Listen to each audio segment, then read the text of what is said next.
Well, good evening, everybody. This is it. This is our event tonight on Where's Higher Education Headed, third mission.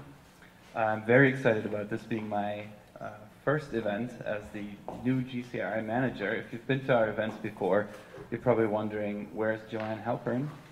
Who is this person? Well, Joanne Halpern is now, as you may have read in our newsletter, onto new things. So she went back to Germany and is working there, and I am her successor. And this is my first event as the new program manager of the German Center for Research and Innovation. So I'm very excited to be here with you tonight. And so just real quick, what is the GCRI? For those of you who are here for the first time, we see ourselves as the bridgehead, the one-stop shop for all things science, innovation, and research that happens in Germany, and we try to be a platform for dialogue, collaboration, and exchange from here, based in New York, but for all of the United States. So if that's something you're interested in, you came to the right place.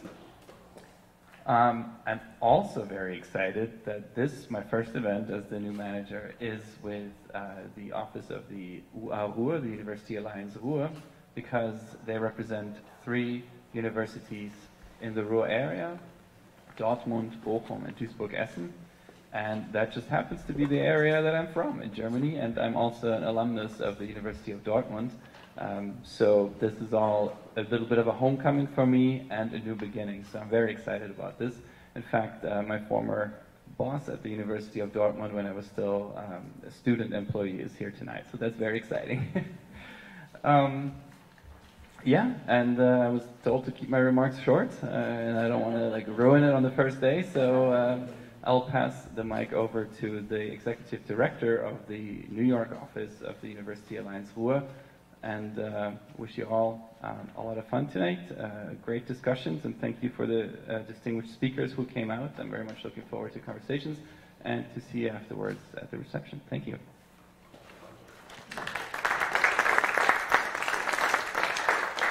Thank you, Garrett. We thought we should start already. We are still expecting 200 more people, but my name is Peter Rosenbaum. I'm the head of the University Alliance Ruhr, and thank you, Garrett, and welcome again in your new position. We are really looking forward to working with you, so that's exciting, and I would like to extend a particularly warm welcome to our panel of distinguished speakers, Lynn Brown from NYU, Harvey Charles from the University at Albany, SUNY, all the way in the back, Ulrich Radke from the University of Duisburg-Essen, and Ute Klammer from the University of Duisburg-Essen as well. Garrett has already said a few words about the German Center for Research and Innovation. Let me just add a footnote to the University Alliance Ruhr. We are a regional consortium of 3 universities, the University of Bochum, Ruhr University Bochum, the University of Duisburg-Essen, and the Technical University Dortmund.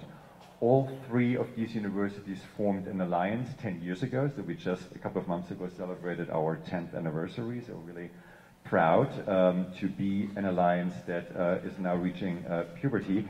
And we are one of Germany's biggest academic hubs, with about 115,000 students and an excellent network of research facilities, Max Planck Institutes, Leibniz Institutes, and Fraunhofer Institutes. And we are located in the western part of Germany, in the Ruhr area. It's named after a river. And the Ruhr area used to be one of Europe's Rust Belt regions that over the past decades has turned into a hotspot for science and research.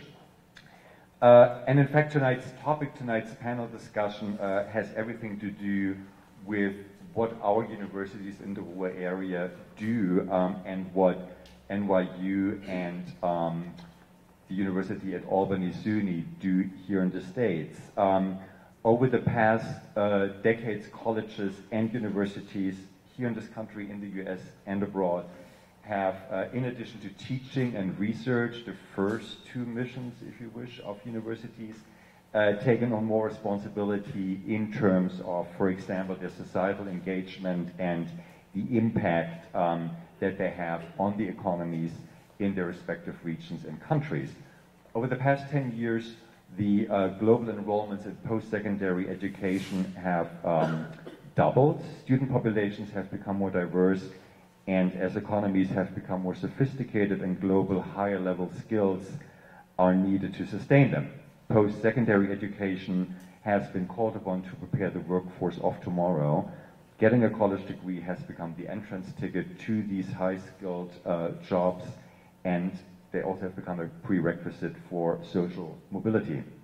At the same time, universities emerged as important players in regional development activities and make greater contributions to the national innovation systems and competitiveness. In short, universities are expected to do more. They are expected to deliver more and more benefits to their host societies. What is often referred to as a third mission, by which we can understand societal, enterprising, and innovation activities, has a profound impact on how we define what higher education can achieve and what roles universities are supposed to play. Tonight's speakers will talk about what roles their universities have staked out for themselves in terms of third mission activities, and our speakers bring very unique perspectives to the table. We have Lynn as a representative of one of the biggest private universities in this country. We have Harvey from the University at Albany, that's part of the State University of New York system, and Ulrich and Ute, both from the University of Duisburg-Essen, a member of our University Alliance, Ruhr. I would like to introduce Ute Klammer, who serves as tonight's moderator. Ute is professor of sociology at the University of Duisburg-Essen, where she is also the executive director of the Institute for Work Skills and Training. In her research, Ute is particularly interested in social policy, labor markets, and gender studies. She has published widely on different aspects of social security and social protection. Ute chaired the German Family Ministry's first expert commission on gender equality, and last year she was appointed a member of the Social Advisory Council, the oldest advisory board to the legislative bodies and the federal government in Germany. Ute, thank you very much for coming. Thank you very much for being the moderator. Just before I turn the mic over to you, a few logistical details. The hashtag will be live tweeting. So the hashtag is third mission. We will be live tweeting from the GCRI and the University Alliance War accounts. And we are also video recording, and if all goes well, live streaming the event. Thank you all very much for coming. Thank you, Ute, and please make sure to turn off your portable devices, and have a great evening. Looking forward to the discussion. Thank you, Ute.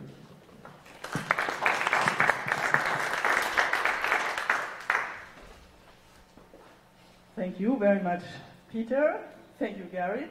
Good luck for your new position. We wish you all the best for your new position. Welcome also from my part to this evening, to this event on the third mission of universities. Peter has already said so much about the third mission of universities that I don't have to introduce the topic as such. Just let me say that I was very impressed some years ago when I myself participated in a trip to several US universities. It was a trip organized by the Fulbright Commission, and we visited different universities, American universities, and looked at their third mission activities, in particular community engagement of these universities, and I was very impressed because at that time it was quite a new topic for us in Europe, in Germany, which I don't want to say that we didn't do it, but we never regarded it as a kind of third mission involvement in society, involvement in communities. But this has changed a lot, and there's a lot of discussion about third mission activities in Germany now as well. But I would say it has also changed in the US. It has changed worldwide, and we have, it's a much more severe, much more important topic now.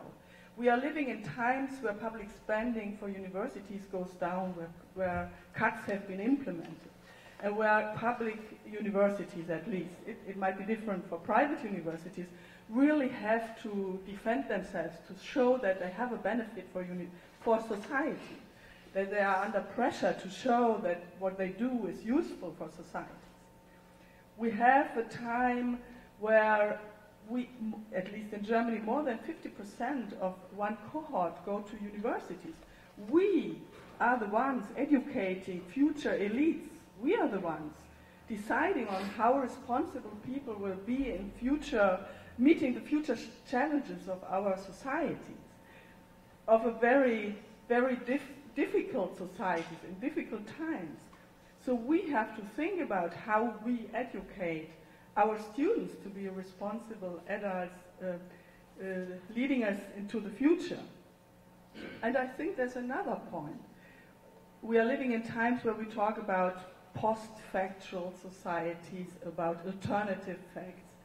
And we have to ask ourselves whether we at university have kind of missed the opportunity to show how facts are produced, how we produce knowledge in this society. And so there is more at stake than just an additional thing. Universities, just the third thing beyond teaching and research. Universities and their role in society is at stake. So I think we have a very important topic today, and we have. I'm very glad that we have three very distinguished and very experienced speakers today, and I think we will have a very nice evening. We will start with three short discussions, inputs. Of each of them, we will start with Lynn Brown, and we will then go to Ulrich Radke, and Harvick Charles will be the last one. I will introduce them before they speak.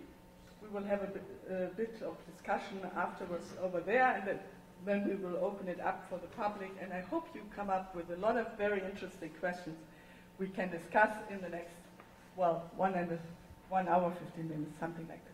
So I want to introduce Lynn Brown to you first, who came from New York University. You are a real New Yorker, as I've seen from your CV. You know the situation here, you know the US very well, and Lynn is now Senior Vice President for University Relations and Public Affairs at New York University, and she's responsible for university communication. So a very important topic. She's a specialist on communication within universities and for the interaction with government and outreach to the community. So all very important topics for our today's topic.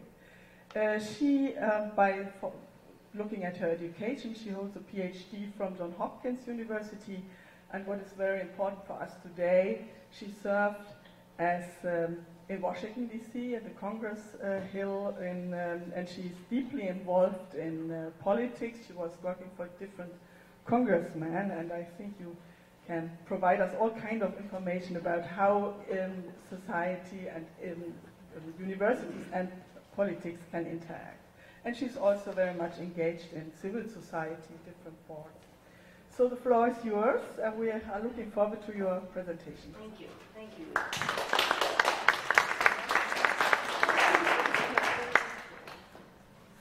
Great. Okay. So I'll do this, but I'll roll out a little, so I can feel like I'm in the center of action. Okay. There doesn't seem to be any wires attached. Well, thank you, and thank you for this invitation to our hosts of the GCRI. It's my first time in this building, and it's quite impressive. So, and congratulations to all of you for getting all of us together. So, third missions. At first, I was a little like, I better make sure I know the first two before I start talking about the third. But I hit on the right answer even before. That, of course, the creation and the transmission of knowledge is at core what universities are about. Although I would say, usually the conversation leaves it there, and those are very broad concepts within which to work and decide your identity as an institution. And I thought one thing that might be helpful for this audience is to realize that that's particularly the case in the United States, with one of the most diverse higher education systems, I think, in the world. That we've got the large public universities, more similar to European models, funded by state taxpayers. We have a vibrant and very large private university sector. That's what NYU shares. That's not reliant on taxpayer dollars particularly, and much more has a very different structure in fundraising. And even within those categories, everything from large multiversities like an NYU, like a University of Southern California. Then you have middle-sized institutions, much more in the 10,000 range of enrollment, down to very small liberal arts colleges clustered in like the Northeast. Some have religious affiliations, some are still single-sex, some only have technology as, meaning either all women or all men. Very few all men left, but there are still some only female colleges in the U.S. I'm a graduate of one.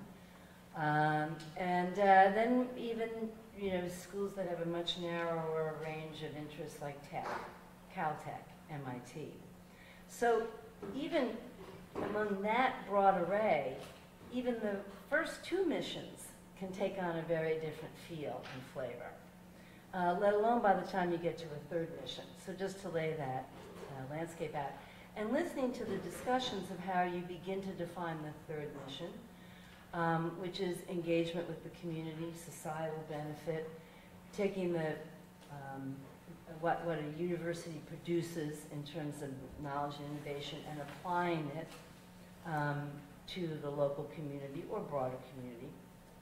In the United States history of higher education, actually it's not that new in the sense that a whole class of universities in this country called land-grant colleges and universities, founded in the 1860s by grants of land to universities free of charge to establish themselves and grow. So think here of the big Midwestern, University of Michigan, University of Wisconsin, Illinois, Iowa. Those are all land-grant colleges. And they came with a very express mission that they didn't know to call the third mission, but was the third mission. They were expected to educate the people in their state, to equip them in a newly industrializing society with the skills they needed to adapt to a non-agrarian, to a shift to non-agrarian, and then even within their communities to provide services like local extension services to farmers or agriculture, knowledge about how to rotate crops and help with manufacturing. So that sector of land-grant colleges always really had a deeply embedded third mission in them. That has now evolved, and we can talk about that to take account of a more innovative, tech-oriented economy. But that was there for them. And Dr. Charles will talk about a whole other sector. He's a representative of one in the United States of the big, not all public institutions are land grants. He comes from a very impressive state system in New York. I think you've got 64 campuses now throughout the state that is under the umbrella of SUNY, and he's one of the 64 based in Albany, one of the flagships of the SUNY system. Then you shift to privates like NYU, and even though our name sounds public, we are private. As Peter said, we're the largest private university in the United States at about 55,000 students, give or take how many we can find at any one time, based in New York. So I'll talk a little bit about NYU to give you an idea of our history that informs how I think we look at the third mission. And I do think for private universities, unlike the land grants and unlike the publics, for private universities, the third mission is, I think, one more a matter of invitation and disposition than of mandate. But it's one to which the invitation has in most cases been accepted. And the disposition in line with wanting to do a lot of what we were talked about in terms of positioning ourselves. But it is for privates, I think, a slightly different landscape than for the publics or the land grants. NYU was founded in 1831. Just about, when you think about it, that New York City was starting to become a serious city. We weren't really yet, but around that time, the Erie Canal was built. The economy of the United States was shifting more to commerce and finance, which was one of New York City's strengths. We finally figured out a street grid, and we imposed it. I think also we were finding that New York City was growing in population by rather leaps and bounds. So it was not totally unrelated that you saw this expression among leading civic fathers to think about creating a university in New York. Very interestingly, though, New York was actually founded by an immigrant from Switzerland. He had served as Secretary of Treasury under both James Madison and Thomas Jefferson, and his name was Albert Gallatin. And he had come to New York after service in the federal government, got very, in his 70s, and got very involved in the life of New York. But he and the group of people he hung out with had a very different model in mind of creating a university than was then prevalent in the United States. They did not want a university like the Ivies that were educating only the aristocracy or only the sons and daughters, sons really, of the elite. And they didn't think that a pastoral setting was the way to go. Most of the universities, that if you think about New York City then, Columbia was in the boonies, and Harvard and Yale, the same idea. No, they wanted a university located in and of the city, is the way they put it. Smack dab in the middle, where they would actually have as a goal educating sons and daughters, more sons than daughters, but still they were there, of the emerging merchant, commercial, and middle classes. Not the clergy, not preparing you for a role as a classicist or a member of the clergy, but someone who could enter the ranks of an educated class that was going to put New York City and the United States on the map in an evolving, fast evolving nation. So that kind of in and of the city is really in NYU's DNA, and it really has helped inform us and define us ever since. And I think because of that and our location in the city, right in, as I say, in the heart of Manhattan, it meant at a minimum we were always very aware of our surroundings, and at a maximum very open to having New York City define what should be our scholarship, what should be our research, and in turn to share our research and scholarship more broadly with New York City and those who were moving in and through it. And so there were lots of examples from the beginning. Our School of Education, called School of Pedagogy back then, worked very closely with the New York City public schools. At many of our key schools, from our law school to social work to occupational therapy, they run clinics. They run clinics for immigrants, for tenants, for people who need mental health and help with disabilities. And I could go on, same thing with our dentistry, nursing, and public health schools.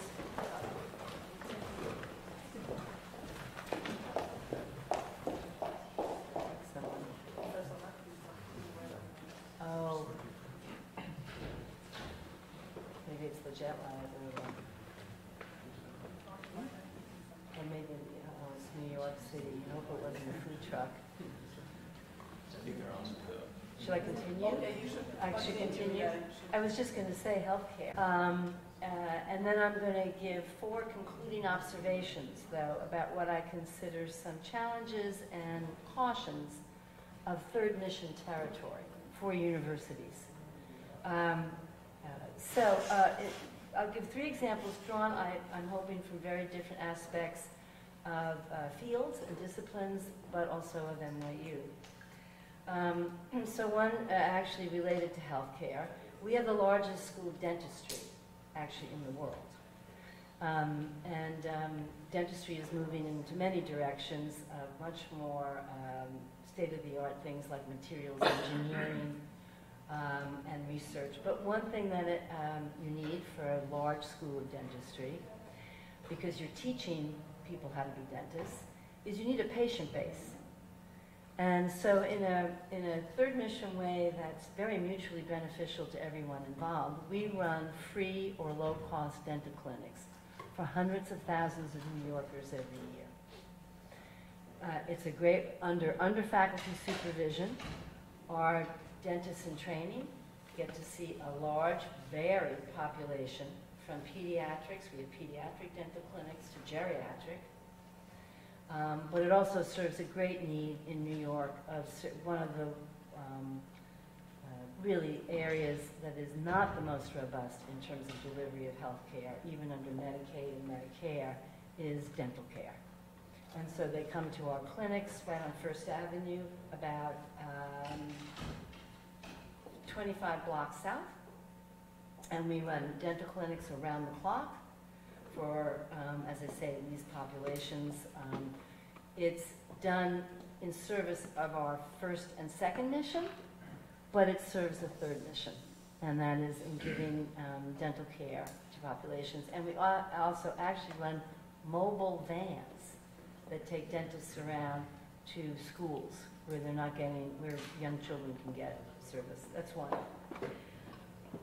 Flash forward to a much more recent development. We were, in 2012, chosen by New York City that ran a competition for applied science, open to any university anywhere in the country or the world that wanted to come to New York, and begin to improve our stature as a place of engineering and applied science for New York City. Cornell Tech, which some of you are going to visit, was one of the main winners. They got a whole island, half an island, Roosevelt Island, and have just finished. This is 5 years ago, and they're just finishing. So Cornell Tech was the headliner of that. But the city kept the competition open for even hometown institutions. And one of the, our initiative that was funded by, what the city gave you was city property or city buildings for free that they had on hand. And you had to put all the investment in for the rest. But land in New York is, you pay attention. For NYU, it was something called the Center for Urban Science and Progress, which is actually a state-of-the-art data informatics. And the city gave us a building over in Brooklyn, where we were just about to merge with the School of Engineering. And it was an abandoned Mass Transit Authority headquarter building. It had been let fallow for over a decade. It's in a great location, over many subway lines, a big building, and we're about ready to open the Center for Urban Science and Progress there. And what that does is collect data on cities, particularly on New York City. The city has plugged us into everything from how many taxi cab drives to what the state of the infrastructure is, to what's the highest volume of 311 calls, and how to also look at buildings and decide from afar whether the power is on or off, how hot they are, how cold they are. And with this massive amounts of data, the hope is you run cities more efficiently, more smartly, you come up with devices and means of making them also more livable. And so that's very much in partnership with the city. The third, as an example, I'm trying to give different ones of, I think, aspects of this third mission. The third, we're actually having a ribbon cutting next week for something called the Future Lab Incubator for Veterans. And this is trying to take people who are out of the military service and set them up as entrepreneurs. And we have an incubator that's out in Industry City in Brooklyn. We're getting to learn a lot about Brooklyn as Manhattanites. We're out there a lot now because we're doing a lot out in Brooklyn, because Brooklyn has emerged as one of the creative tech hubs in New York City. Don't let anyone in Manhattan tell you it's only Manhattan. It's in Brooklyn. All the cool kids are over in Brooklyn. And now they're out, they are, just do Brooklyn. So that incubator is designed to let veterans get a startup, get training in how to be a part of the startup and innovative economy. and then give them what they need in terms of tools and hook them up with venture capitalists, people who might put money into their ventures, and kind of advise them along the way. So that's called the VET Future Lab. That's just newly minted, ready to go. So those are examples that come from NYU, drawn from everything from healthcare to study of cities to helping vets in the new economy. Very much in line with the third mission. But it's my experience, and I wanted to throw this out at the end of my talk, so perhaps it can be something we continue in the conversation. I think there are some cautions or challenges, as I said, to think about universities taking on third mission. One, in my experience, is it has to be deeply anchored in and aligned with the first two missions, and how an individual institution defines those first two missions on teaching and research. Following a third mission, however worthy in terms of public service or giving back, cannot come at the expense of distorting the first two missions. And I think you have to, leaders at universities should be aware of that at all times. There's plenty that you can do in the third mission lane that is anchored in and aligned with the first two missions. I just gave 3 from NYU. We've had a dental school for over 100 years, so we weren't doing anything particularly new. We've been studying cities for hundreds of years. CUSP was a different variation on that, or urban science, but we've been here in the city. And incubators, a little newer, but incubators that make sense where you have expertise, which we do in entrepreneurship and startup. We were finding it very much in alignment with what we did and where we had expertise. Secondly, and relatedly to the first, I don't think third mission initiatives can be mandated from above and by central administrations of universities. They have to come from the faculty and from the faculty and researchers' interests. Top-down does not work in this, because you have to have the buy-in from the faculty. They have to be willing to go out and decide what their work is that either can help a regional economy. They have to be willing to share their work. They have to be willing to get out of the lab. And unless that comes from the faculty, what the university leadership can do, if they see that surface, is they can grow it and nourish it and say what incentives if they see their own faculty interested in things. But it's better if university leadership sees it coming from below and then helps give it a push, rather than, I mean, for those of us who work in US universities, I'm pretty sure it's probably the same in Germany, mandates from above don't go very far in universities. So that's a second aspect to talk about. Third, I think, and this is where I come in my government relations hat and communications hat, I think it's really important to set realistic expectations with the people on the outside who are expecting great results from you. That could be political leadership, it could be state legislators, that could be business and corporate. We've got to set realistic expectations to say universities are not places that are particularly good at, nor actually should they be, at quick solutions to fit pre-established political agendas with certain timelines. What universities do is rigorous research, peer review, iterative, and sometimes things don't work out. That's what researchers find out. They come up with really exciting ideas, and a lot of them don't pan out. And unless you tell the people who are expecting the third mission that it's not a panacea, it's not always delivered on a set schedule, there has to be a partnership, there has to be patience, I think it can get out of whack, and they'll expect more than you can deliver. That's my third.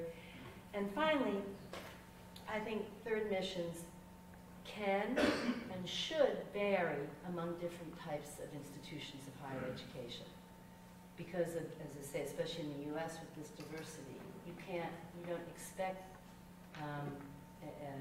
the same set of expertise. And also, their locations will vary greatly geographically. Interesting to see what you're doing in Europe, but I bet that changes depending if you're in Berlin, or it might change if you're in Dusseldorf. Well, NYU's position in New York City and how it defines its role and how it defines what it contributes to New York is very different from Yale and New Haven, and very different again from MIT in Boston, and Stanford and Palo Alto. They're very different because they're finding themselves in different situations. Yale and New Haven has a very different city, one of some economic distress, that does not, that relies heavily on Yale. Yale, in turn, takes a lot of property off the tax rolls, as often happens with universities in cities. I can go on and on about this because this is a struggle these institutions face, and my colleagues do. Brown University in Providence. Same big hospital cities, big university cities, but that means the cities aren't getting a lot of taxes because that's all off the rolls. That's all tax-exempt institutions. We'll have a separate seminar on that. New York University doesn't have that. New York City is vibrant even after the recession in 2008. They value their not-for-profits. It's not like New York City is looking for us to jumpstart the economy in New York City. That economy's doing fine. It's how do you fit within it. So that's my fourth, is that it should vary by school, and it should evolve over time. It should vary by location, by type of institution, and it should be allowed to evolve over time, and that's what we're seeing, that it can. You don't have to have a set blueprint that marches you forward for a 20-year, 50-year plan. I think you can have principles and guidelines, and then you can let it evolve depending on the needs of the society and the city, what the institution finds its valued and its faculty values, what its students want, what they want to be trained in and learn from. And so that evolution, and that fits with how I think, universities have been around a long, long time. And the European ones put us to shame. I think I read somewhere that there's only like 12 institutions in the world that operate now pretty much like they did 500 years ago. And that's like the Vatican, and The Hague, maybe, and like some Swiss cantons have pretty much the same government they did. The other are like 76 institutions of higher learning, have been around 500 years or more. So we kind of know how to do things if you give us the time and space and we remain durable. So I think I'll end on that. I like ending on durability. It gives me hope for the future. And I'm not sure of the status of our second speaker, so Well, I think we can, maybe you're called up earlier, but I'll leave it to our moderator. Thank you very much. Thank you very much, Lynn. I think this was a very clear input, and it was good to have it in the beginning because you gave a very nice historical overview about the development of third mission activities of universities, some good examples and some questions we can probably reflect later on. Yeah, now we in fact have the problem that Ulrich Radke, as you have seen, doesn't feel well at the moment. He's outside.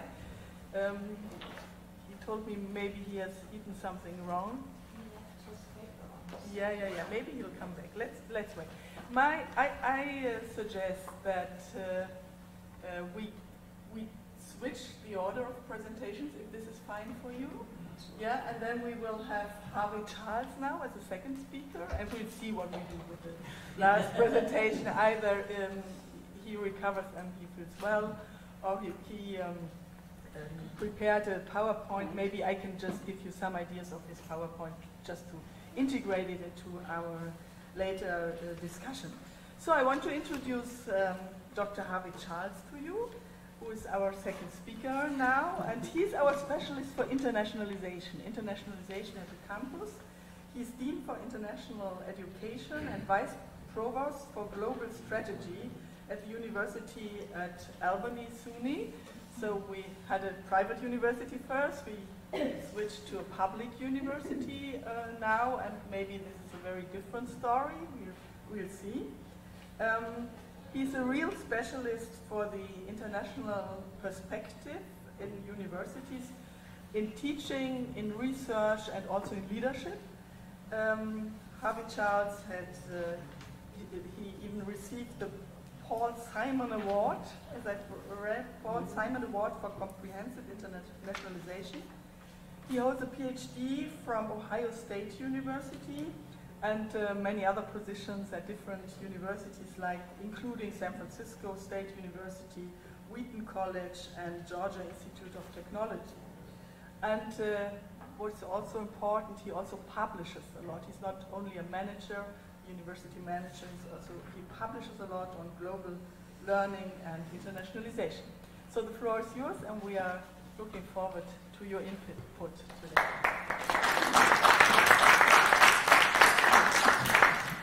Thank you very much. I'm delighted to be here.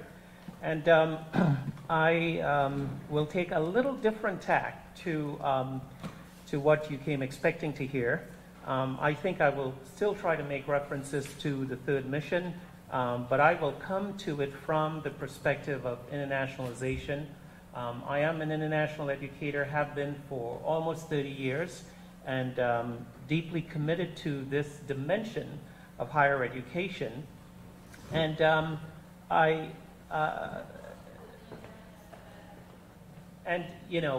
because of my background and because of my worldview, I felt that I should tackle the whole issue of the third mission from that perspective. So, higher education is a necessary, and it's also an enduring institution.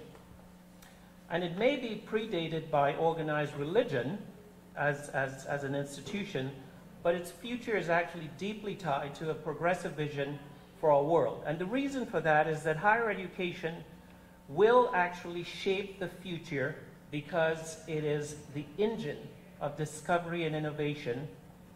And for all intents and purposes, this has become the new coin of the realm. Higher education is also in the midst of a rather profound transformation.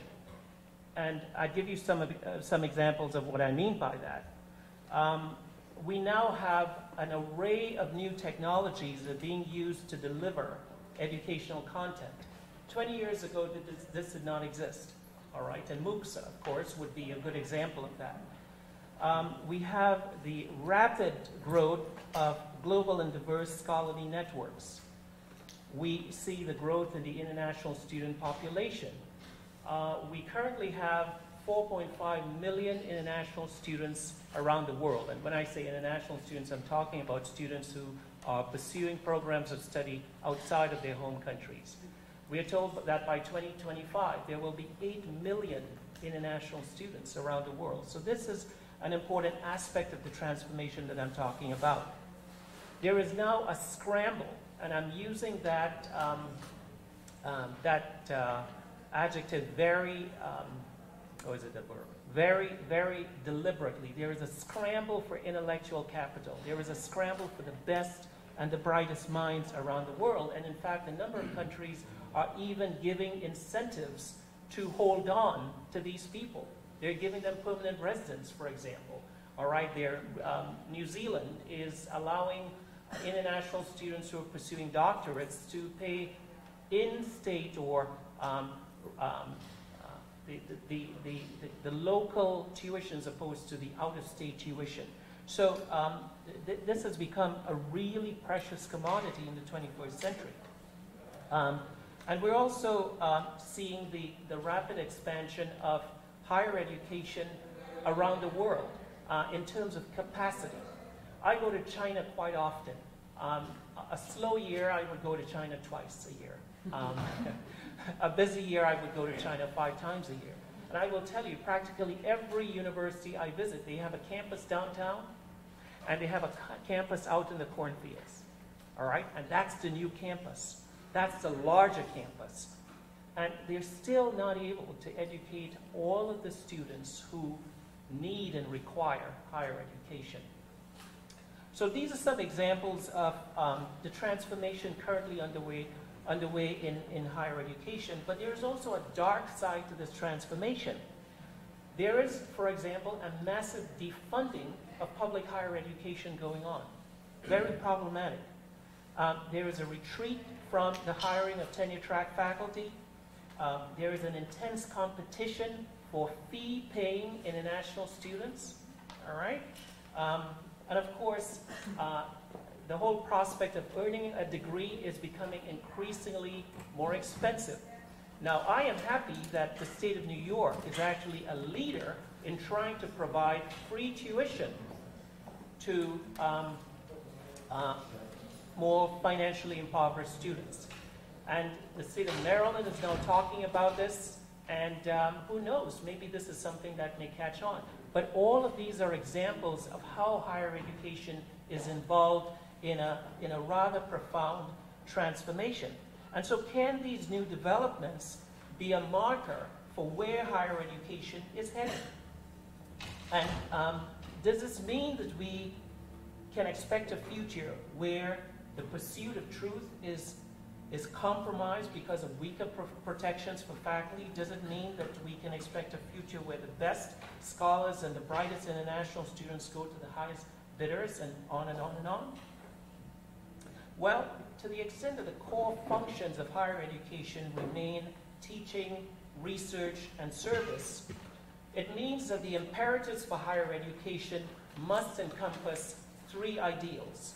The first, it is to ensure that students acquire the skills, the knowledge, and the dispositions to meet the challenges and opportunities of this global age. It means that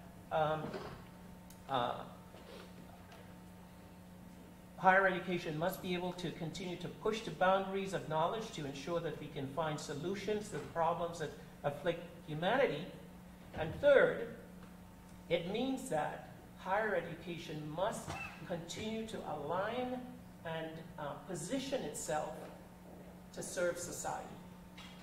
And I believe that the first two imperatives, if you will, to ensure that students acquire the skills and knowledge and dispositions to succeed, and that higher education is engaged in the pursuit of innovation and discovery.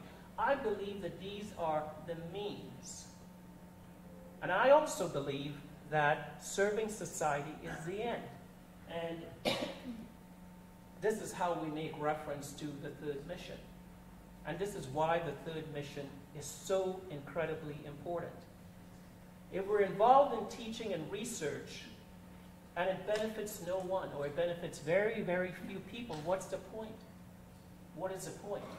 And for someone who has inhabited the ivory tower for a very long time, like Dr. Brown, I think sometimes we become very obsessed and preoccupied with the notion that these core activities of teaching and research is all that it's about.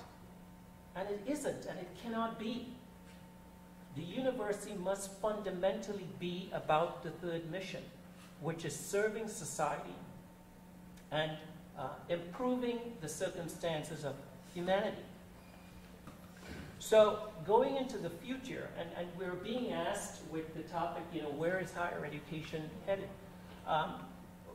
We have to begin talking about what all of this should look like in the future. And I think that the first point of order has to be a focus on the kind of institution we need to build to manage this future. The paradigm that we have followed over the past 100 years is frankly no longer effective for the future that we face. And I would like to commend to you the work that is being done currently at Arizona State University. And in fact, Michael Crow, who is the president of Arizona State, has actually written a book on I think it's called The New American University, and I would strongly recommend it to you. In fact, U.S. News and World Report also identified ASU as the most innovative university in the United States. That's quite impressive. I was looking at the rankings just about 2 or 3 weeks ago, and I also discovered that Arizona State is ranked ahead of the University of Arizona. Now, this is the first time that this has happened, okay? Because, and some of you know this, the University of Arizona historically has been a top 30 institution, and it is also the flagship institution of the state of Arizona. And I used to be in Arizona. I worked at Northern Arizona University for 8 years, so I know the higher education system very well. But Arizona State University has now overtaken the University of Arizona in regular rankings, and that is very telling. But that has happened, in my view, because Arizona State University is doing some very different things. It is doing some very innovative things. In fact, Michael Crow articulates 8 principles, and I'd like to quickly share them with you. The first is leverage our place, transform society, value entrepreneurship, conduct use-inspired research, fuse intellectual disciplines, enable student success, be socially embedded, and engaged globally. And I'd like to point out again that the very first principle, which is leverage our place, and the second principle, transform our society, both of these principles speak directly to the third mission. Taking advantage of the strengths that exist in the communities in which our institutions are embedded, and then being committed to serving our communities. And of course, we can define communities in very narrow and parochial ways, New York City, or we can define it, if we wish, in regional terms or national terms. Because I'm an international educator, I would want to define it in international terms. Because frankly, the resources that we have to tap in order to help universities succeed are global. Look at NYU, look at SUNY Albany. Our scholars, our researchers, our teachers, our students, so many of them come from all corners of the world, all right? And I'll say more about that in a minute, but I'm not going to deconstruct the elements that Michael Crow has articulated for a new American type university. I don't have the time to do that today, but suffice it to say that ASU has a vision for the academy that we need to pay attention to, and this is a vision for the future. I'd like to spend just a little time on teaching, research, and service, the 3 core functions of a university, and talk about them in terms of internationalization and make references to the third mission as well. There are 3 points I'd like for us to consider with respect to teaching. The first is, we hear over and over and over again people talking about STEM is the answer. Science, technology, engineering, and math. Forget the fluff of philosophy and sociology. All right, it has to be about science, technology, engineering, and math. Well, let me tell you this. 74% of STEM graduates do not stay in STEM-related occupations. This is pretty stunning when I read it, but 74%. Critical thinking skills, interpersonal and leadership skills, communication and collaboration, these are the skills that are necessary for getting ahead in the workforce. In other words, the humanities and the social sciences, the domains from which the courses come where these skills are taught, are needed just as much as STEM. So we need STEM, we absolutely need STEM, but we need the humanities, we need social sciences, we need all of these disciplinary approaches to be integrated to create the citizen, if you will, who will succeed in the future and who will lead this progressive vision that we're talking about.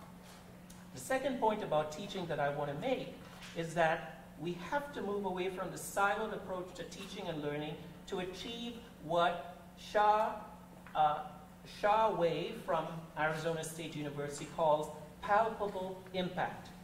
All right? And basically what he's saying is that to ensure that your science has an impact, students must understand culture, history, and religious traditions. They simply have to. So he poses a question: what would life be like in Phoenix when there is no water? Phoenix is the 7th largest metropolitan area in the United States. More people keep moving to Phoenix. All right, now I personally would not live in Phoenix. I still have a house in Sedona, which I think is a lot prettier, but what would life be like in Phoenix when there is no water? And what he's saying is that you have to think of all of the things that must be addressed to answer this question.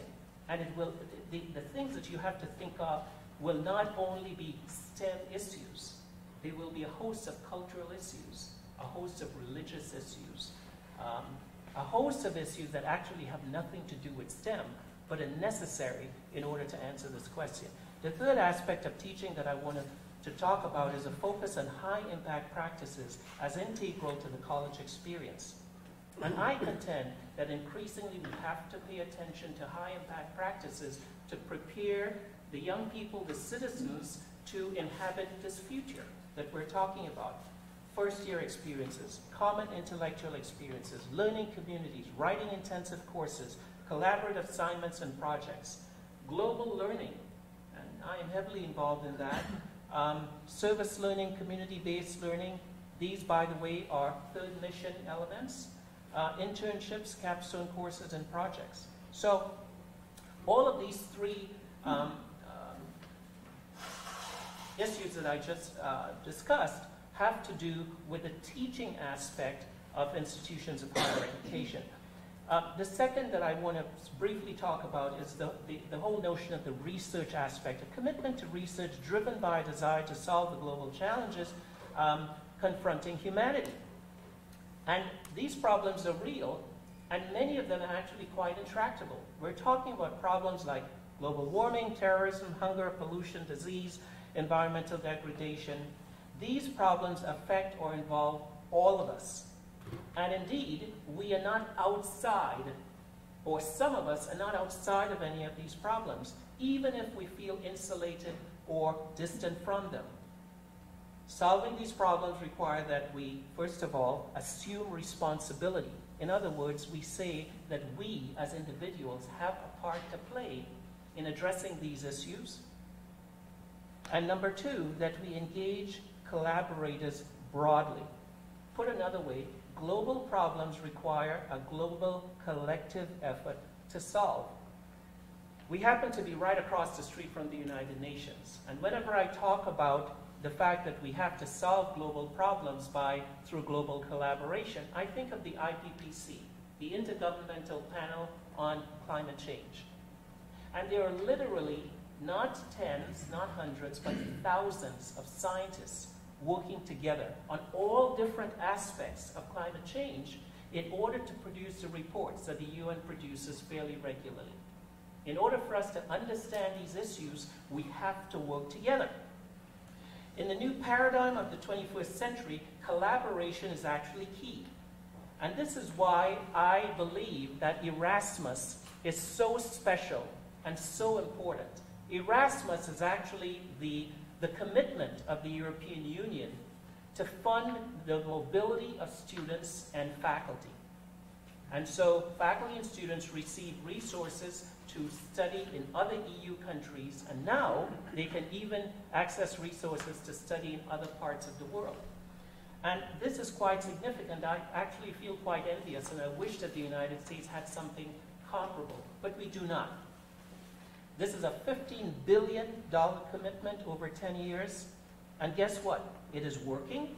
It is working in terms of student preparation, in terms of the enhancement of faculty skills and knowledge, and in terms of the richness of scholarship that emerges as a result of these collaborations.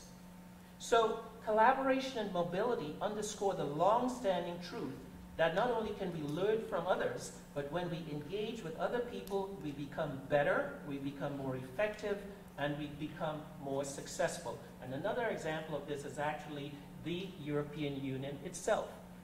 It made a decision to stop trying to do what it had been doing for centuries, which was to go it alone. It made a decision to come together, to work together. and with the belief that in the context of a union where everything was being shared, there would be less of an incentive to fight one another. And guess what? For the past 70 years, it has worked. It is not perfect, but it has worked. So,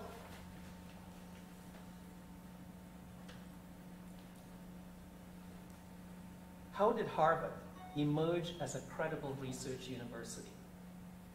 Well, of course, there are a number of things that happened. Harvard had resources and all of that. But think of the time in the middle of the 19th century, during the course of the Industrial Revolution, when there were severe challenges to the American universities, and when they were still steeped in the practices from the colonial period. Charles Eliot, who was the president, he decided to take a trip to Europe. And he went to Europe to learn the various strategies and approaches in vogue in European universities so that he could improve the quality of education offered at Harvard. And of course, as we know, Harvard has been and continues to be a template for much of what happens in higher education in the United States. But my point is that the president of Harvard went abroad. He wanted to learn from other people. And again, this is my attempt to underscore how crucial it is for collaboration. So, in terms of service, so in terms of the third mission, I believe, as I said before, that this has to be the end of all of the work that we do in the academy. Teaching is wonderful. Research is absolutely necessary.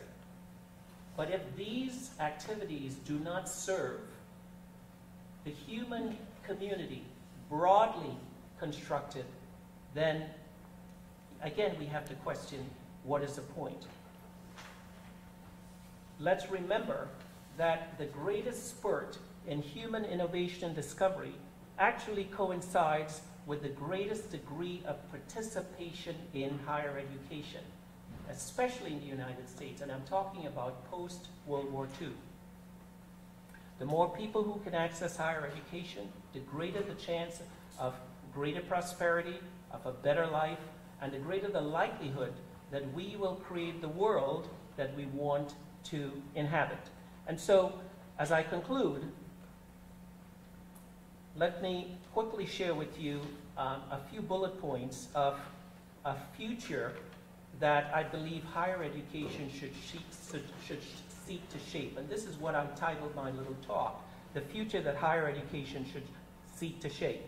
And so I believe that this is a future where there is greater access to higher education, where there is greater affordability of higher education, where there are greater opportunities for international mobility and scholarly collaboration. And this is not only at the undergraduate level. We can talk about study abroad, that's great, but we also have to do intentional things at the graduate level.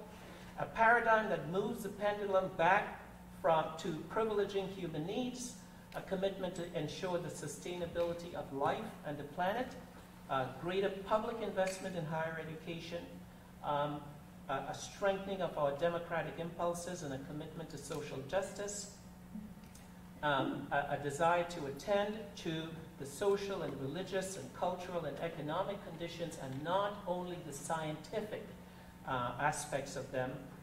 And finally, a real embracing of the notion that higher education's business, especially as it looks to the future, is to prepare citizens to learn how to learn. Thank you.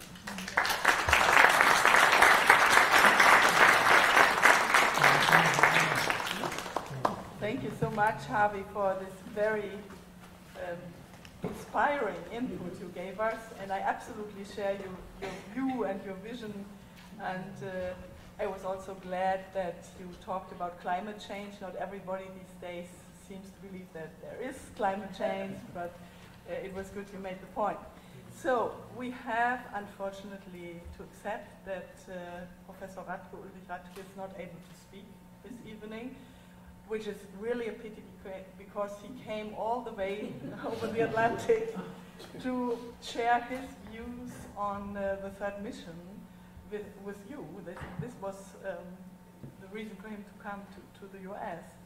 and I'm sure we miss a very important part of this evening, because he's not only a very experienced rector of our university, but in his third term now, he has been elected in Germany the university manager of the year of the whole Germany in 2015, and the fundraiser of the year in 2012, so he's a quite renowned person.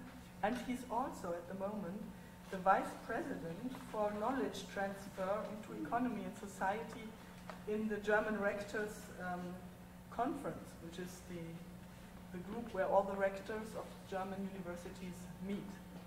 So before he had to go out, he suggested I should present his presentation, but I don't think it makes sense. And since it's already quite late, I suggest we move to the podium and we start to discuss. And I'm sure we will have a nice discussion with the very nice inputs we had so far. So would you please come to the podium?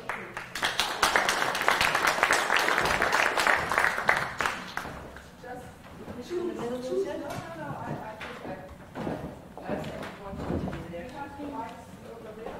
So should be fine.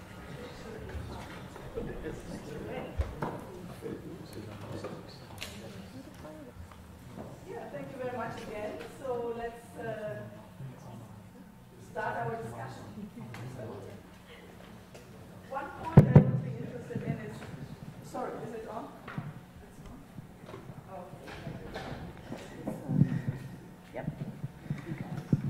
Do you see big differences between private universities and public universities when it comes to third mission activities?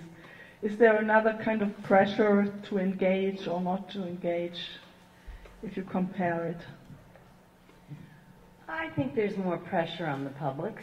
We should be candid in the setting. The publics work in a funding environment and in a political environment where, in your opening remarks, Uta, you said that people expect a certain return on investment, to use a business phrase.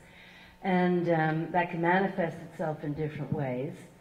But it's not always, though, and Harvey would know better, it's not always clearly articulated, or you're not always given firm direction.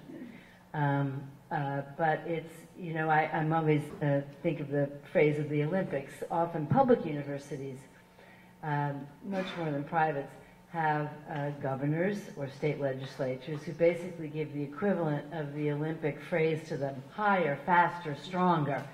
But you're not quite sure where you're supposed to go, or how high, or to what end. And that's more political complexity for them. But I think even for private universities, even if it's not the same political expectation or pressures, there's increasingly a societal expectation, and one that befalls all of us of, you know, what have you done for us lately? The students manifest it themselves. That they won't articulate it this way, but the students will come at it with, in a sense, saying what Harvey was saying: are you preparing me? Am I feeling that these 4 years or 6 years or even the graduate school, are you giving me opportunities to do research that matters? Are you giving me opportunities to have internships, to be involved in capstone projects? So the customer, or the consumer in that sense, is pushing all universities, even private ones, to make their education relevant. And that's not always the same as finding a job. It's sometimes the same, but it's more of a nuance of make my education relevant. The faculty, I think, I'll stop here and let Harvey say how the faculty look at it. It's probably more varied, depending on their field. But why don't I stop and let the man who's in the hot seat answer? Well, let me respond by saying that I think from the outset we can think that a commitment to the third mission involves something that the university does that is external to the university. And that may not necessarily only be the way in which you can have an impact. The State University of New York is the largest system of higher education in the country with 465,000 students. But believe it or not, many of these students in the system actually come to attend SUNY schools, but because that is what they find affordable. And so, by virtue of the fact that we have tuition pegged at substantially lower levels to private institutions, and not only private institutions in New York, private institutions anywhere, the public universities, and certainly the SUNY system, through its commitment to make higher education accessible and affordable, is actually engaged in a third mission by educating its students. Okay? So that is, in my estimation, a rather profound point, and one that has to be understood. More than 40% of students at the University at Albany, which, by the way, is one of 3 Research One universities in the SUNY system. All right, there are 64 campuses, but only 3 Research One universities. So these are the most elite institutions in the system. More than 40% of our students are first-generation college students who come from working-class backgrounds. And we actually take a great deal of pride in being able to provide such an amazing quality of education to students like that. So, yeah, I think this is also a very important point. Just to give you an idea, because Professor Radke wasn't able to talk about our university, we have more than 50% first-generation students, and more than 1/4 with a migrant background. Not necessarily refugees, but people, the second generation of migrants who came to Germany. And this is also, as you said, a very important societal issue. I was very impressed by the story you told about Arizona and the rankings, because in general we have the discussion that colleagues tell us, well, sometimes, some of them, leave me alone with these third mission activities. I have to look at publications, at research, and we all want a good ranking for our university. So the question I would like to ask you is, do we perhaps need some other indicators for rankings, taking third mission activities into account when ranking universities? Because there may be a trade-off between research and sometimes research teaching and engagement in the community, for example. yeah, I mean, I think that this is a really important question. But we have to interrogate the whole world of rankings and understand what it is we have bought into. I find it actually quite amazing that some of the greatest critics of rankings are university presidents and provosts. And yet they try the hardest to go up in the rankings. That's what I was about to say, absolutely. But yeah, they are happy to brag about the rankings when it reflects positively on their institution, and they can cite that rank or that statistic to make a point to ingratiate themselves with a donor or with prospective students or prospective faculty or whatever. So it's a two-edged sword in a way. There are a few organizations that have basically captured the rankings market. And, Shanghai Jiao Tong, Times Higher Education, and, U.S. News and World Report, and they have become gods. But I contend that in a way we have given them that exalted status because of this very ambivalent way in which we treat rankings. But I absolutely agree with you. To the extent that rankings reflect our values as educators, then it seems to me that if indeed we care about third mission, that element has to be part of the ranking structure. Very good. I think it's daunting to think through the methodology on that.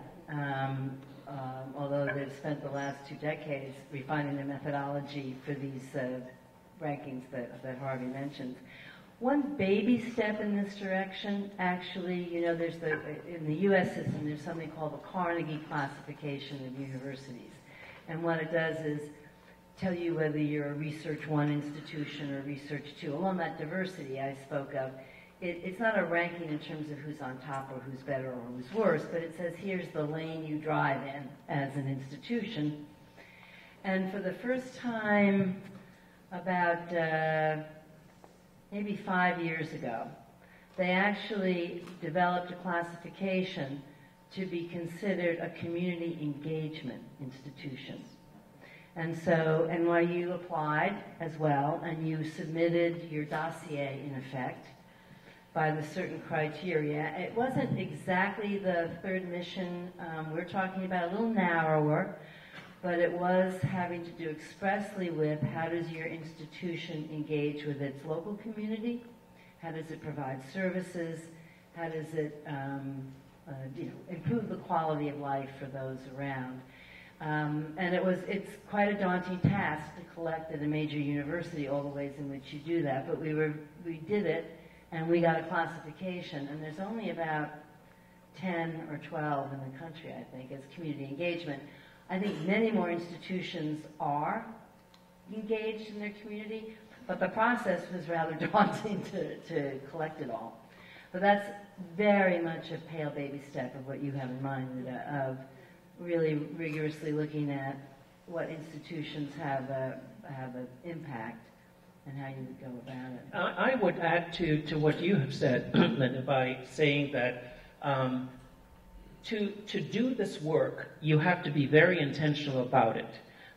You first asked a question about whether it is more common to see that public institutions or private institutions. To do third mission, you need resources. And I think while all institutions of higher education are challenged in terms of resources, publics tend to be challenged a bit more than privates, as a general rule of thumb. Maybe it's not true in every instance. However, the University at Albany actually decided to create a position for Vice Provost for Public Engagement. This is a cabinet-level position, a very high-level position. And they did that to reflect their historical commitment to being engaged in service and third mission. So if you're going to do it, you have to be very intentional about it. Yeah, of course, you're right. It's very much about resources and where do you get resources for, in particular in public universities. Most German universities are public universities, but private universities are still the minority. It's developing, but it's the minority.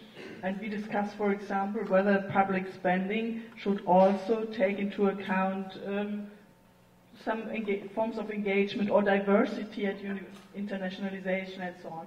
This is an ongoing discussion. I would like to have one more question for you and one for you, and then we'll open up to the public for a last round. I read on your website, I went to your website, and I read that you have the goal to increase the share of international students from 10 to 20%, which it was written there. So a very ambitious goal. How do you prepare staff and administration for this kind of international inflow of students, influx? Because they are very often not so internationally oriented. Absolutely. Yes, I'd rather use the passive tense and say it was written on the website. Okay. But no, it's there for a reason. The University of Albany is actually engaged in the largest academic expansion in 50 years. We have established in the past 2 years 2 new colleges, the College of Engineering and Applied Sciences and the College of Emergency Preparedness, Homeland Security, and Cybersecurity. All right? And we decided to create these new colleges in order to ensure that we had an academic portfolio that could respond to the emerging needs in the 21st century. But in order to pay for these new academic programs, we have to have the resources. And the truth of the matter is, even though we are 2 miles away from the Capitol building of the state of New York, it doesn't necessarily mean that we have an easier time getting money out of the legislature. They don't throw those bags right over the wall, bags of money to you. Right. So part of the strategy for funding this expansion is basically growing our enrollment and having more international students. And if you would indulge me, I have to quickly say that as much as we believe that having international students is important and they add to the richness of the academic milieu and they add diversity and they bring resources and so on, that is only one tiny dimension of our commitment to internationalization.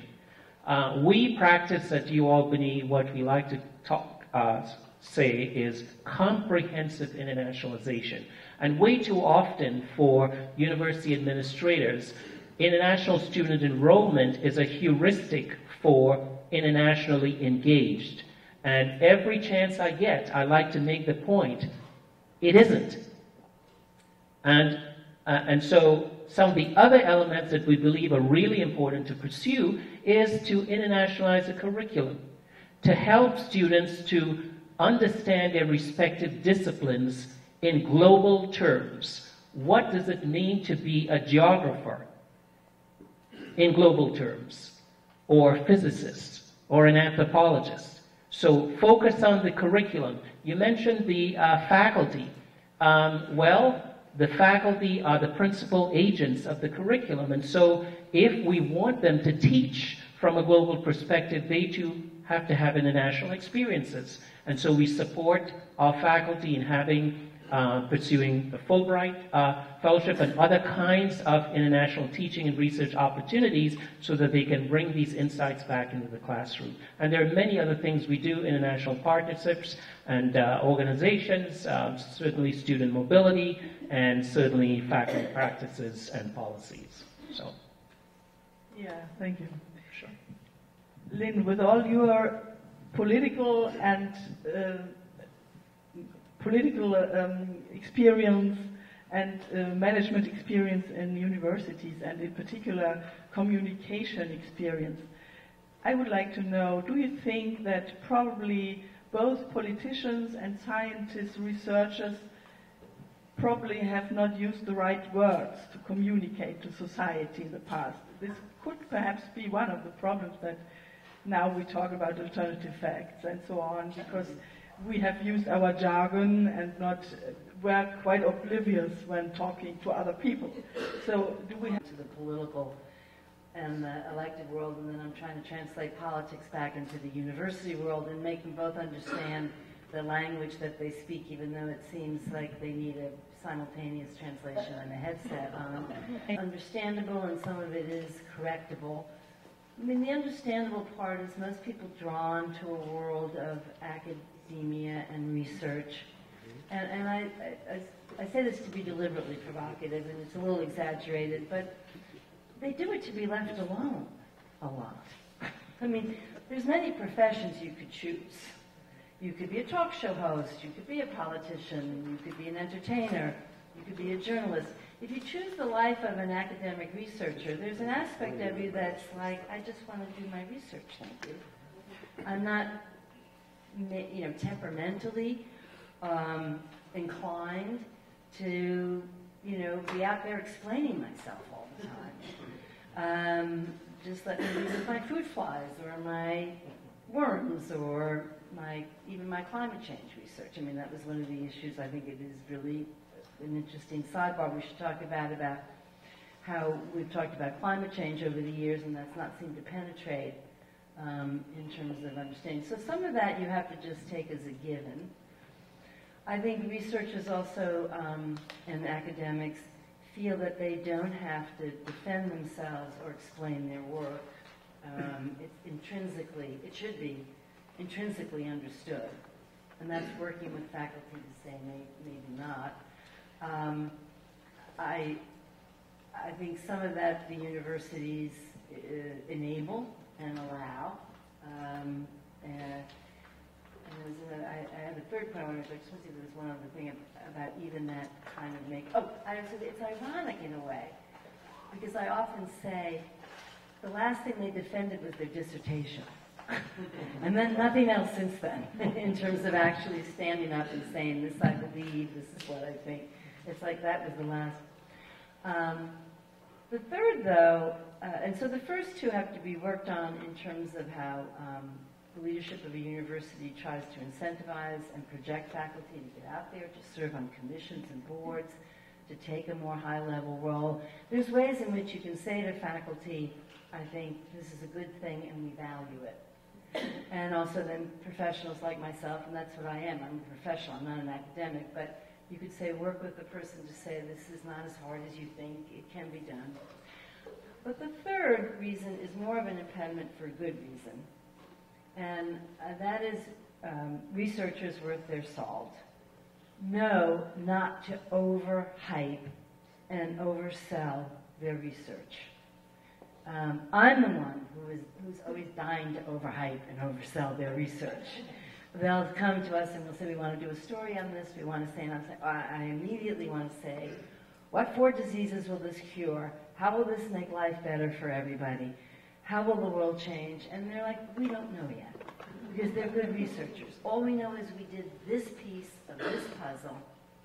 We think it might have, but the caveats they rightfully want me to put on the description doesn't make it that sexy or sellable or even understandable to political people. That part I don't think we can change, and I don't think we should change. And that, in a way, gets back to your point, because that gets to be like fake research, like fake news. But it is incumbent on, I think, some of us who have the professional role at universities to be doing a better job than we do of saying, but where research has been proven out, how did this change lives? You know, the fact that you open your phone and you know where you are, that was developed through the Defense Advanced Research Project Agency, that was universities getting money from the Department of Defense to enhance radar. And then it was the use. So we have to get better at it as well. But I think there's those 3 impediments. The first 2 can be worked on, the third can't and probably shouldn't. So there's much to do. Yeah, important points. Do we have a short round? Yeah. We started a little bit later and had to interrupt a little bit. So I would like to open the discussion up for some questions. Would you please introduce yourself, name and your affiliation?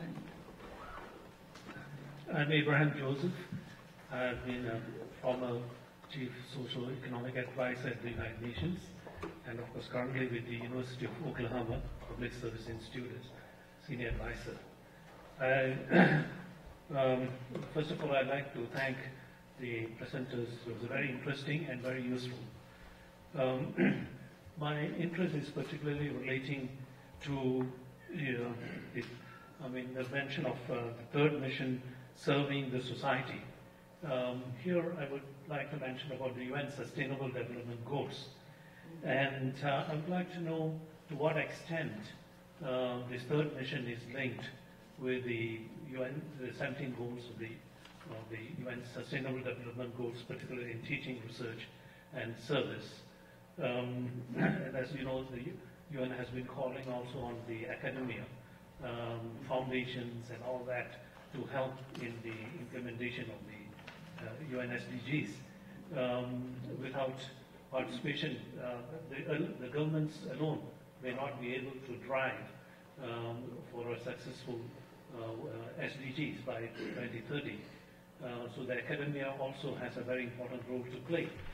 So I would like to get some observations on this from both the panelists. And secondly, I also would like to know the role of robotics in the future of higher education. Thank you very much. Well, I'm sure a robot will replace the head of public affairs and communications in no time, because that is an easily robotic job. Actually, NYU hosted twice, separated by 2 or 3 years, there's something called the UN Academic Consortium, established when Ban Ki-moon was Secretary General. That includes Yale, I'm trying to remember, it's NYU, Yale, Harvard, Penn, and Columbia. And we were asked to rotate among the institutions to take on a different aspect of the Millennial Sustainable Goals and devote at each institution a different panel. NYU did the environment and sustainability, and then one on public health. So it was an opportunity for us to be front and center about the UN goals and invite conversations about how universities could better advance the aspects. The ones, I know the goals cover quite a broad swath. The ones we dealt with in these two sessions were the environment, and I think the ICC report had just come out, and then public health just 2 years ago. So that was our way of trying to at least make explicit that these goals existed and that there could be ways, and that's what the 2 or 3 days of discussions was, is how could you look at your research and try to orient it toward advancing the goals. On our campus, I would say the school that's the most focused on the UN goals is our College of Global Public Health, which makes sense for them, but they almost have it in the sticker everywhere you go in the college. Yeah, my reaction would be as follows. A couple things.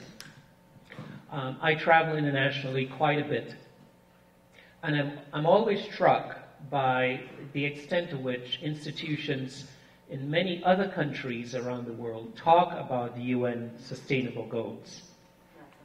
Not so much here. And, I think there maybe are some good reasons for that. I think in many other countries, higher education is dominated by the government. All right, and so if the government articulates values or policies, it filters down through all of the institutions, including universities and colleges. Of course, a similar system does not exist here. Every university, every college pretty much sits on its own bottom. Even in the SUNY system, every institution does its own thing. There may be some meta policies and guidelines, but, we compete with one another, we argue with one another, we decide to strike out in our own direction. So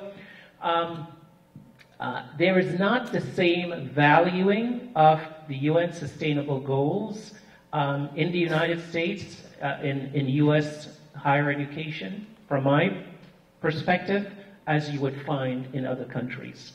And that is unfortunate. However, I believe that there are some aspects of the UN goals which are embraced by the academy. So, for example, sustainability is now a big movement on college and university campuses in the United States. Okay? But that's only one element. Right, and they're not doing it, they're not saying, it's because the UN has this as a sustainable goal, but it doesn't matter if it's still getting done, but that's a very good point. I think on most campuses, sustainability in all areas, from student interest and behavioral change to faculty research, is being advanced, but they wouldn't do it, I think Harvey's exactly right, in reference to a UN invitation. Right. And the other point was about robotics. And, many institutions, especially institutions that are heavily STEM institutions, are now going in this direction, and there is a lot of funding for research in this direction. I worked at Georgia Tech in the late 90s, early 2000s, and even back then, there was a lot of work going on in this area. I mean, clearly there is an emerging consensus that robots will control many aspects of human life that are currently not dominated by robots. And the reality, too, is that faculty members need funding to do their research, and they will go where the money is. So there is no question that AI, there is no question that this is becoming a more important part of the economy. Now, to the extent to which it can translate into the third mission, I think that's yet to be seen. But it's happening. It will happen. Just to add for your information that in Germany we have a big discussion on education for sustainable development. And there are many student groups in different universities engaging for this, which means that students should acquire competencies to deal with changing ecological situations and so on. So there's this debate. Yeah, I see several hands up. I suggest we collect maybe short questions and then we have a final round at the podium. Okay? So you make some notes and we collect a last round of questions. So who's first? Do you want to start? Yeah, go on. You. So if you, I have. Can you raise your hand? You, and you. So we have 3 questions. Have I overlooked something? No. Okay, that's it. Hi, my name is Robin. Thank you so much for coming. I was a graduate from Arizona State University, and while I was there, I have a psychology degree and I was a competitive gymnast. I know both of you are overseeing universities here in America, and you've talked a lot about global outreach and having international students come to these universities. My question is I know that you guys are a business, and public or private, and your concern is about funds and making money. And so, for me, when I was a student at ASU, I had the problem and the difficulty of being in a school where it was very competitive globally. And my question is if this third mission, when you're concerned about the community and getting people to be involved in the university, getting students that are first generations to graduate, retention, getting them to actually be able to go to school and to finish and to complete their goal, how do you balance being this competitive? How are you going to compete? How are Americans going to compete in this society that is global? Because I can tell you for a fact, when I went to ASU, the international community, the students that went to this university from Germany all over, they're the ones that helped pull me through university. Most of the American students, I would say, there's a very difficult time with just literacy and basic things. And ASU spent a lot of time, a lot of resources, making sure that people were going to class. And, very, very basic things. And so my question is, how do you balance that? And I know that you, Mr. Harvey, you said that you were in China, and there was a university that was in the city, and then there was a university that was out in the boondocks. And I think you said that there was a problem with getting those students to, or actually make sure that they were getting the education that they needed so that they could learn it, so they could get their degree. So I was wondering, what was that? What was the issue that they're having in China in these rural areas with getting their students to, or getting the students the information that they need to ascertain their goals? Thank you so much. Thank you. Pass the mic to your neighbor. Hi, good evening. Thank you for being here. My name is Mechthild Schmidt-Feist, and I sort of bridge all the various elements of this discussion. I'm a child of public education in Germany. I am faculty at NYU in a degree called Digital Communications and Media, and I'm also on the board of the DAD Alumni Association, which furthers transatlantic academic exchange. So my main question is for this third mission, what I see is missing in a lot of education is an ethical component. I think we're very good at teaching, specialists at having people who are excellent in their discipline, but I think we would need to infuse ethics in all these disciplines to avoid, people not having a moral compass. When I see a person who is an excellent banker, a person who is an excellent politician, or any businessman, what are the ethical dimensions? And since we live in a global environment, and ties into what Dr. Charles said, is we cannot live in a small environment and just do things in a very homogeneous way. If we do want to have international understanding, we cannot behave like a bully. We cannot do what some politicians today seem to be doing without naming names. And I think our education has to prepare us for that. It cannot just prepare us to make money, that's necessary, but if we make money at the expense of morals and ethics, I think that could be very threatening for humanity.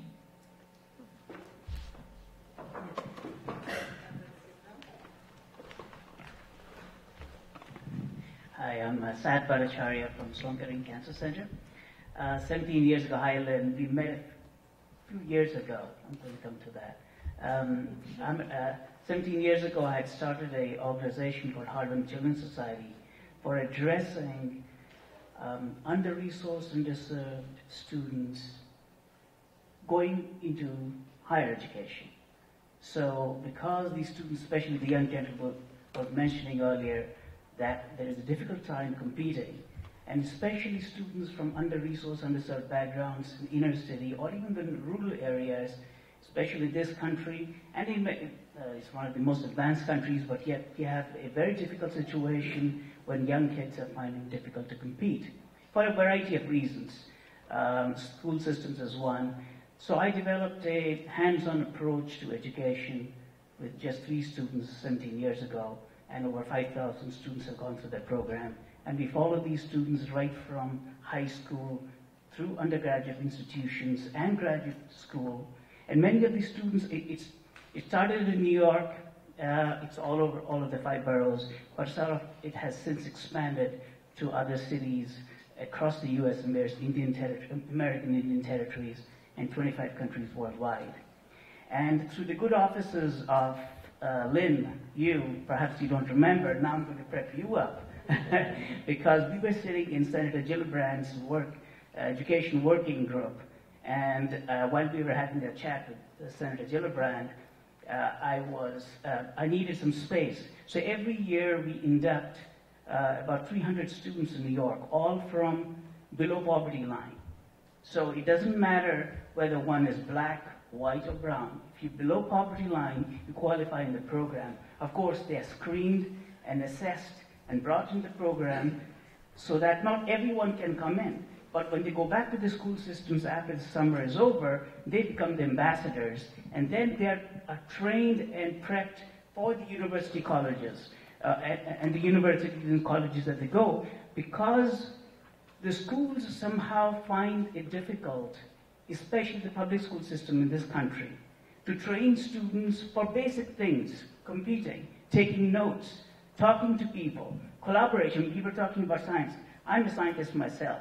I spent all my years, God knows for how long, but then I realized that a whole lot of things to do in science is also about reaching out, and especially young kids, young African American males find it very difficult to reach out and ask for help.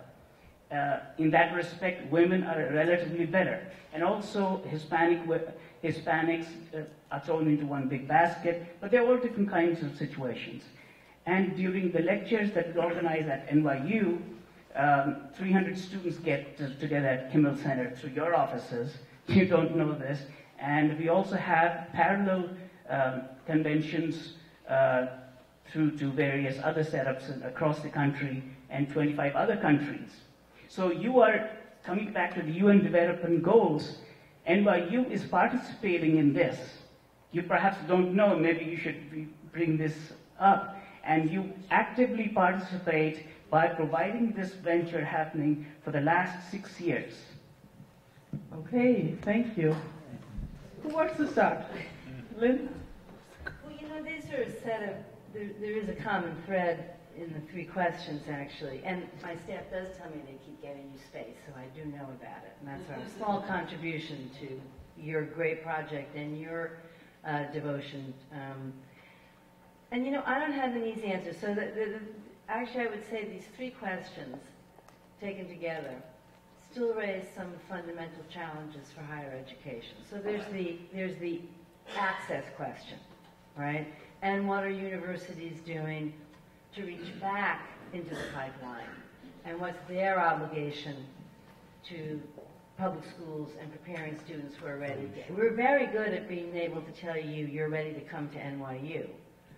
But getting you ready to become to NYU, we are trying to spend more time on, but not always as good. And I don't think NYU is alone in this. What's the responsibility of the universities to help with post-secondary, even grade school education to prepare students?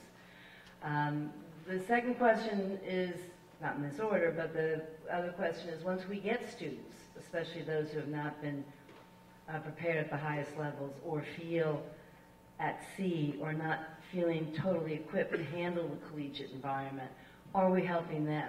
How do we balance domestic students with global students, with high competitors, with you know, having large numbers of first-generation families is a good goal. Most universities try to do it. But then you're in with students who have been very highly prepared and are not first generation, but second, third generation. And how does that mixture work to make sure that there's not a class system growing up even within a university? I'm expressing these to say we don't have all the answers yet. And the third on, are we doing enough for ethical training? You know, probably not.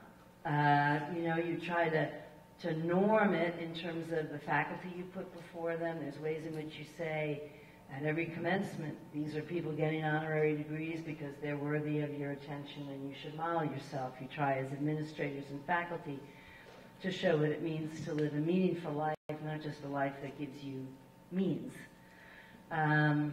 But on all those three dimensions, I'd be the first to say we're not anywhere near probably where we should be. It's a constant challenge, and we should be held to it. But like a lot of institutions in you know, society, we fall short. There was a book that was recently published called A New Education, and I highly recommend it to you, by Kathy Davidson, Kathy with a C. And in one of the vignettes that she shares in that book, she talks about speaking to a group of medical students who were actually attending to her because she had a near-death experience, had to go to surgery and all of that, and ended up befriending these medical students who was at a teaching hospital. And she said, you know, I feel so badly for you. You have, you know, you probably have $250,000 in student loans. And they said, no, Miss Davidson, we actually have $400,000 in student loans. And the conversation went on where they said, well, I'm going into this specialty and I'm going into that specialty. And what was animating those decisions to go into these different specialties was to ensure that they were in a specialty that paid a lot more money so they could get rid of this debt as quickly as possible. Now, that to me speaks to a systemic challenge. A systemic challenge in terms of the cost of education in general and the cost of medical education in particular. And of course, I need not remind you that in the United States, the highest form of debt that is held is not credit card debt, it is not mortgages, it is student debt. Okay? And this is one of those issues that has to be engaged as we talk about third mission, and as we look to the future and try to determine the kinds of institutions and the kinds of structures that we need to have in place in order to ensure that we can create the world that we want to inhabit. And I started off with this to respond to the issue of ethics. All right? If you are giving a $2 million gift to Harvard so that your kid can get in, so that he or she can become a banker in Wall Street, there are serious ethical issues with that. All right? So I think that the point you make is very well taken, and as we think about an education for the 21st century, for this global century, ethics has to be part of that conversation. I think the point you raised about how universities balance their obligations to address students, maybe from the local community, whose level of accomplishment may not be as great as other students, and how universities balance that with the need to provide the best sets of experiences for students is also critical. But part of the reason that Michael Crow's experiment at ASU is succeeding, and succeeding so very well, is because wrapped in the fabric of his vision, of his philosophy, is this notion of serving and transforming community, and also leveraging the strengths of community. The kids in inner city neighborhoods, in the cities in which our universities exist, they represent a resource. As educators, we tend not to think that they're a resource. We tend to think of them as throwaway people, as not important people. And nothing could be further from the truth. And so I think Michael Crow's vision is to harness the resources, to leverage the resources of Phoenix and the surrounding communities to make a world-class university. And guess what? He is succeeding. All right, so. Your degree is worth a lot. Okay, thank you both again for this very interesting input.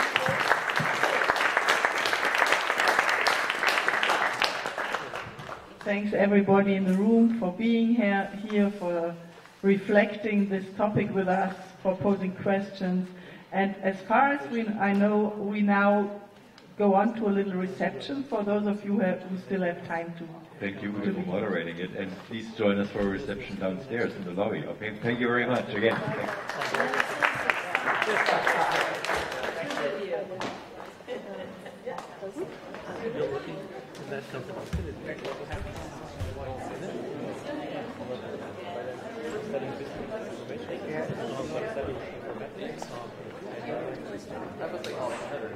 That was competitive team as well.